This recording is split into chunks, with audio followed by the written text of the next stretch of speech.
Are you new here? Hey,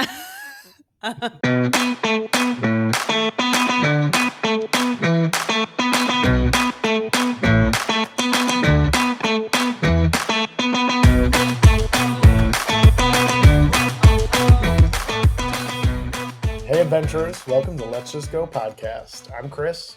And I'm Kayla. And today we're going to do a quick little episode about, I would say everyone's favorite Disney park, but that would be a lie.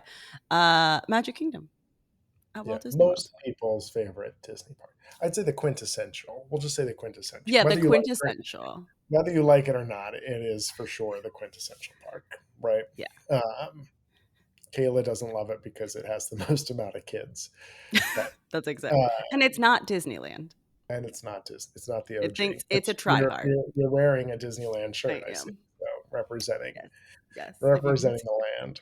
Yeah. So we thought we would just go to Magic Kingdom and just talk about a few really quick tips and tricks, because when you get there, sometimes it can feel very overwhelming.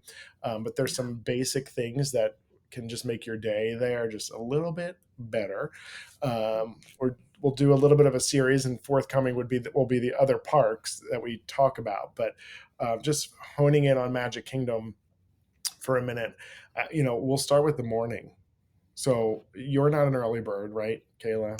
I mean, I am at Disney. I'm not other places. But I'm the person that, like, I can either do rope drop or I can stay till fireworks, but doing both is very hard for me. Yeah. Well, that would be tip number one, actually. Let's start with that. Yeah. Right? So the easiest way to a disastrous day is assuming you can do that, what you just said. Get there, leave your hotel at 7:12 a.m. and come rolling back in at 11:43 p.m. That's Yeah. never going to work, right? We've talked about this a little bit before, but there's a lot going on in that park. Whether you are with your children or not, there's a lot of sensory overload, right? And so as somebody like Kayla herself has talked about her sensory issues, but even as a former elementary teacher, I think it's too much, right? There's a lot of sounds, sights, smells, a lot going on. If you're with your kids or with other people, you're wondering where they are, making sure they're safe. It's too much to do for 14, 15 plus hours. So I like what you just said. So tip number one is plan on getting there really early, or maybe going later. Or my tip is you can have both if you take a midday break, right? Yep. And I just take a few hour break to go back to the pool, to scroll on, social media, to just sit in silence, to get a coffee, whatever it is, and cool off, calm down and reset. So And make sure you eat. Like that can be another tip, but like if you're going to take a midday break, make sure you eat during that break. Right. Now, and that's a great segue into tip number two. Know what snacks you want, right? Know in advance what they want. Ideally, you've already discussed with your favorite travel advisor, but what's your favorite snack in Magic Kingdom, Kayla? Oh gosh. I'm going to be honest with you. It's probably just a Dole Whip.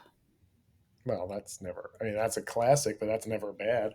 Right? But I do a swirl. So I do the vanilla with the pineapple, because the pineapple on itself is too tart for me. Okay. All right. What's yours? Oh, Dole Whip is good. I do love a Mickey pretzel. We can get them anywhere, and that fake ass cheese. Yeah. But I think my favorite is going to be the egg rolls served right out front of. I knew you were going to say that. I think that's most people's answer.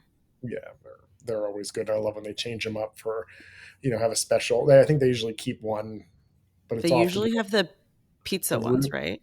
It's the Reuben. Maybe that was for the 50th, and then they have like a cheeseburger one usually, and then there can be pizza ones. So whatever. If it's rolled in fried dough, how's it bad? You can't go wrong with that. So know what snacks you want to get, where they are, and maybe be strategic around that, because for some people that's part of the day, right? It's not just about the attractions, it's about the food. So that would be tip number two. And to touch on tip number two, as someone who does not like children and it's exacerbated while at Disney, be cognizant of your kids. And like a lot of tantrums happen, like waiting in line for rides and things like that then like all the people around you are subjected to. And most of the time that can be avoided if you just make sure your child's fed and like has slept. Um, so to tie those 2 together. Well, and segues into tip number 3, which is well, it really goes for everybody. All normal societal rules go out the window, Yeah. right? You are literally in survival, right? Whatever you paid, it was a lot, right? Whether you're just there Mhm. for the day visiting or you're staying for an extended period of time, it's a shit ton of money. So all rules for parenting or just even for yourself, like maybe you don't normally snack during the day, but maybe a bag of M&Ms is what's going to get you through, right? And so little things like that, right? So as especially having one of our tips was, when our kids were younger, um, we would go to the dollar store and just buy little tchotchke shit, right? That we would throw out at the end. And that is wasteful. Don't get me wrong. But like things that were novel to the kids that they had never seen before, that while we're waiting in line, you can give them the next little game or the next little coloring book Mhm. or the next little, right? And then it's always new and you're giving that out. Or honestly, if it was like I know I just mentioned M&Ms. Oh, here's an M&M. 2 minutes go by. Here's another M&M. Have another M&M, right? I mean, yes, you're pumping yourself full of candy, but this is not the normal day. It's meant to be fun, right? This is the Mhm. nostalgia you remember growing up as a kid. So, tip number 3 is know what's going to get you and those you're traveling with over that finish line, right? And it might Mhm. not be what your normal day to day is to get you over that line, right? So, Yeah. know Yeah. that. Um, tip number 4 has a lot to do with when you arrive. Um, Mhm. people don't know this, so they'll have a posted open time, right? Yeah. I mean, in the app, and if you're staying on property, you can get in 30 minutes early. So let's just say it says it opens at 9. You're staying on property, it opens at 8:30. Honestly, Main Street's going to open what, 7:30, Yeah. 7:45, right? So Way you earlier. you can, which means the buses are going to start by 6:30, 6:45 to get you to Magic Kingdom. You can Mhm. get in on Main Street, get all your snacks, get your Starbucks, get your pictures in front of the castle before you even have the option to get onto an attraction, Yeah. right? I mean, so you're trying to get there early, but there's only 2 lands that open for that extra half hour, and it's Tomorrowland and in Fantasyland. So I like to do, if you're showing up and it's not at Rope Drop, this is all part of the tip of showing up. You can blow through a few rides. Do not try to get on the Seven Dwarfs Mine Train because 98% of the people that are there are trying to get on Seven Dwarfs Mine Train. So go Yeah. hit up the cheaper, easier rides like Buzz Lightyear, uh, the cars. What are they called? Autopia? Is that what that's the Disneyland name though, right? What's the World? Tomorrowland Speedway. That's it. Yep. Thank It's you. weird that they have different names when they're literally the same fucking thing. Yeah, although Yeah. The Disneyland one's better.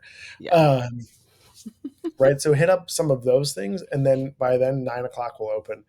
In almost every case, most people go right when they enter Magic Kingdom. So they start in Mhm. Tomorrowland. So the strategy is always to go left. That may change in the very near future when Tiana's Bayou opens, right? The Yeah. reimagined Splash Mountain. So people may be going right to that, but generally people go right and then go counterclockwise around the lands. I Yeah. suggest going left and going clockwise. Yeah. What's your tip for the fireworks that you love so much? Get the fuck out before they start. And Or that make sure you're inside somewhere. That's the thing. So, I don't do was the fireworks, if you're sound. new here. I don't do fireworks. I don't do fireworks, I don't do parades. Are you new here? So, for me, I don't really pay attention to when fireworks are.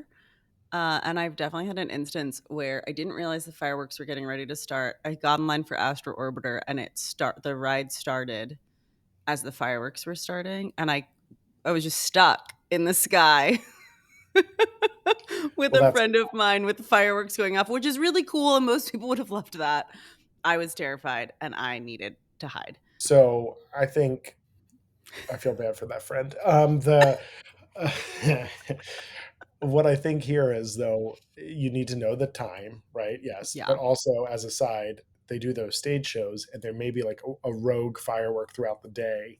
Yes. So if the sound issue for me, it has nothing to do with the sound. I freaking love fireworks. I can't deal with the 4 billion people. That for me is Mhm. what's. anxiety Yeah. inducing. So there are some tips and strategies around that, right? One, they often have dessert parties you can book that are about 100 Mhm. bucks a person, but you get priority location, minutes before the fireworks start, so you don't have to deal with that chaos of being there 2 hours early, getting your main street spot. You pay the 100 bucks, you get desserts, you get alcohol with it, and you get your spot. Yeah. There's some things outside of the park where you can view them from a further distance, right? Like renting a boat, watching them from the Contemporary, like at the Garden California Grill, um, or from the Polynesian beaches or the Grand Floridian beach, right? Mhm. What other tips for that? Be as close to the X if you're gonna watch the fireworks, get as far down Main Street as you possibly can. Like, get by the train station so that as soon as it's done, you can get the fuck out and Yeah. not have to be if you're up towards the castle, that's great. You can see the projections better on the castle. Like, there's aspects of, like, being closer that are great, but for the most part, you're probably ready to go home. You're sick of these people. Like, you wanna be one of the first ones on the bus or the first ones on the monorail or the first one to get your minivan, whatever that looks like. Get out. And I think you're absolutely right. And for a while, I don't think they've been doing it recently in like the last year, but for a while they were doing the fireworks would be at the park close, which was chaos, right? Because literally everyone in that park had to leave after. I think they've smartened up that that is not the best idea, but I don't disagree. Being by the train station to watch, if you are by the castle, you stop. You're going to be standing there for 15 minutes after the show, which is actually fine, right? Because Mhm. it's chaos. People start going in every direction if the park is remaining open to all the rides they want to go to. And Yeah. then if you're like Kayla and you don't even like the fireworks, a perfect tip is to use that time when when 50% of the park is on Main Street waiting for the fireworks, go get on the rides, right? The Yep. lines are shorter.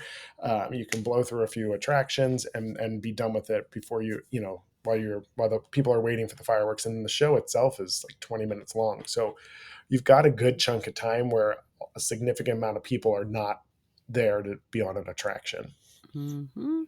That's what I always do if I'm staying in the park. I'll just go I'll go on, like, Space Mountain or something to, like, get inside. inside.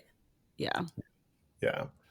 So all really good tips. There are some basic ones that we just quickly reviewed, but important ones because these are the bigger ones that when people are like, "Oh, I didn't know I could have gotten there earlier," or "Oh, I didn't know the fireworks are Mhm. going to be a shit show," right? And so all of those things are really important.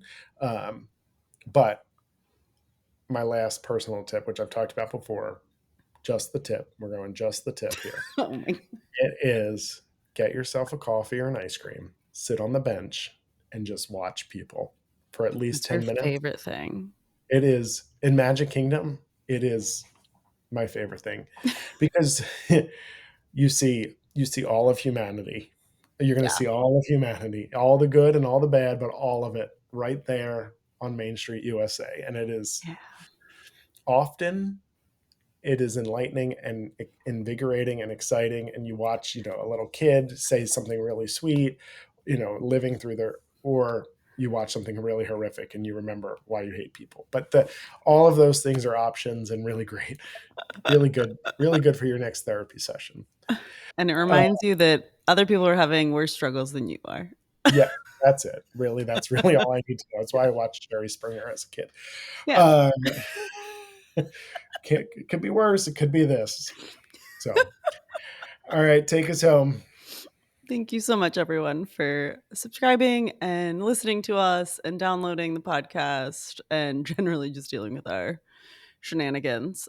We appreciate you. And in the meantime, let's just go.